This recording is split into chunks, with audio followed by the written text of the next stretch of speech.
আশা করি সকলে ভালো আছেন। আজকে আমি পড়াশোনা মনে রাখার কিছু কৌশল নিয়ে কথা বলবো। আশা করি সকলের ভালো লাগবে, ভিডিওটি সম্পূর্ণ দেখবেন।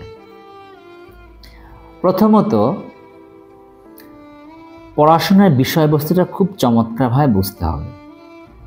যখন আমরা পড়ব তখন আমরা সেই বিষয়টা খুব ভালো করে ব্যাখ্যা করে করে পড়ব, কি কেন হয়েছে, অর্থাৎ যতটুকু পারা যায় ততটুকু বুঝতে হবে, শতভাগ বোঝার চেষ্টা করতে হবে।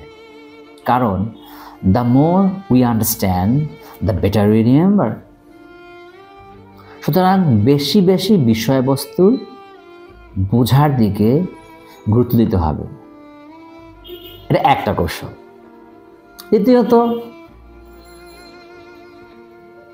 যে বিষয়টা আমি পড়ছি সেই বিষয়ের সাথে জীবনের সাথে কি সম্পর্ক আছে। জীবনের প্রতিটি সাবজেক্টের সাথে, হোক সেটা ম্যাথামেটিক্স, হোক সেটা বায়োলজি, হোক সেটা ইকোনমিক্স বা ইতিহাস বা ব্যবসা পরিস্থিতি বা অ্যাকাউন্টিং, হিসাব বিজ্ঞান হোক, সব কিছুর সাথে জীবনের একটা সম্পর্ক আছে। তাই আমরা সাবজেক্টের সাথে জীবন এবং প্রকৃতির সাথে সম্পর্ক স্থাপন করে পড়ব।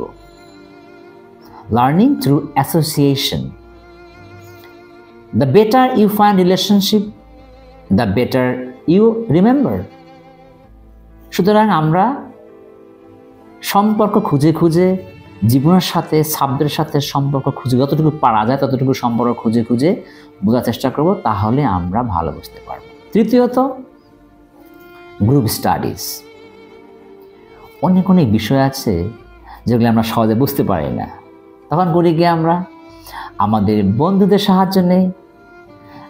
আপনি যদি কখনো আপনার বন্ধু বলে যে আমাকে এটা বুঝিয়ে বলো, তখন তুমি বোঝাতে যাবা, দেখবা তুমি কাউকে বোঝাতে গেলে নিজের আগে বুঝতে হয়।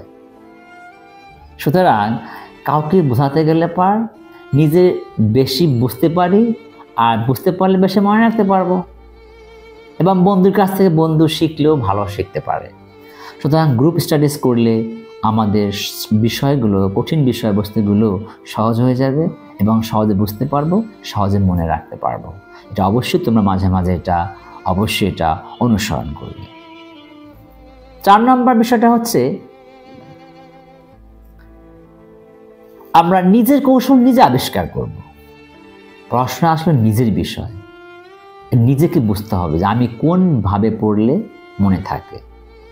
ধরুন, কেউ রাতে পড়লে ভালো মনে থাকে, কারো আবার সকালে পড়লে মনে থাকে, কেউ আছে নোট করে পড়লে মনে থাকে, আবার কেউ আছে বইয়ে আন্ডারলাইন করে করে পড়তে তার ভালো লাগে।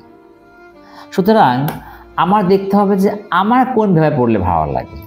আমার যেভাবে ভালো লাগে আমি সেভাবেই পড়ব। যখন ভালো লাগে তখন আমি পড়বো, আমিও কারো মতো পড়বো না। আমার কৌশল আমাকে আবিষ্কার করতে হবে। নিজের মতো করে পড়লে সেই পড়াটা সাবলীল হবে এবং আপনি সহজে মনে রাখতে পারবেন। এবার সবচেয়ে গুরুত্বপূর্ণ আমাদের পয়েন্ট হচ্ছে রিভিশন। একটা পড়া ধরুন আজকে পড়লেন, আপনি সে পড়াটা বাসায় গিয়ে বা কোচিংয়ে কোনো একটা পড়া পড়লেন, স্যার বুঝিয়ে দিলে সব ভালো করে বুঝতে পারছেন, ওই পড়াটা 24 ঘন্টা মনে থাকে। সাধারণত বেশি কম হতে পারে। যদি আপনি সেই পড়াটা বাসায় গিয়ে রিভিশন না দেন বা আবার না পড়েন, তাহলে এই পড়াটা কখনই আপনি 24 ঘন্টার বেশি মনে রাখতে পারবেন না। এমন হয় যদি রিভিশন না দেন, 7 দিন পরে মনে হবে এটা আপনি পড়েন নাই, মনে হবে নতুন কোনো টপিক। এমন হয় না বলেন? অবশ্যই হয়। সুতরাং যদি আমরা 24 ঘন্টার মধ্যে একবার রিভিশন দেই, তাহলে এই পড়াটা আপনি দেখবেন কমপক্ষে 15 দিন মনে থাকে। আমি যদি 15 দিনের পরে আরেকবার রিভিশন দেই, তাহলে এই পড়াটা কমপক্ষে 3 মাস মনে থাকবে। ওই 3 মাসের মধ্যে আরেকবার রিভিশন দেই, তার পড়াটা 12 মাস মনে থাকবে। অর্থাৎ মুখস্থ করার সূত্রটা হলো 24, 15, 3, 12। আমি আবার বলছি 24, 15, 3, 12, এর বেশি যত পারো। ঠিক একটা ওয়ালে রং করতে গেলে একবার রঙে দিলে রং সুন্দর দেখায় না, বারবার রং করে রংটাকে স্পষ্ট করা হয়, তখন সুন্দর লাগে রংটা। তেমনি স্মৃতিতে মস্তিষ্কে বারবার যদি রিভিশন দেন, তাহলে ওইটা মস্তিষ্কে স্থায়ী থাকে।